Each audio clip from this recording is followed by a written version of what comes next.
ஓம் முருகா சரணம். அருணகிரிநாதர் அருளியது.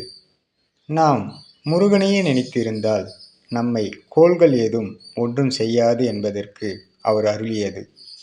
நாள் செய்யும் வினைதான் என் செய்யும் வினை, நாடி வந்த கோள் என் செய்யும் கொடுங்கூற்று என் செய்யும் குமரேசரு தாளும் செலமும் சலங்கையும் தண்டையும் தோளும் சண்முகமும் கடம்பும் எனக்கு முன்னே வந்து தோன்றிடனே. முருகனை நினைத்து கொண்டிருக்கும் போது நாளும் நம்மை ஒன்றும் செய்யாது, கோலும் நம்மை ஒன்றும் செய்யாது. முருகனே முன்னின்று நம்மை வழிநடத்துவார் என்பதே இக்குறளின் அர்த்தமாக அருணகிரிநாதர் அருளியுள்ளார்.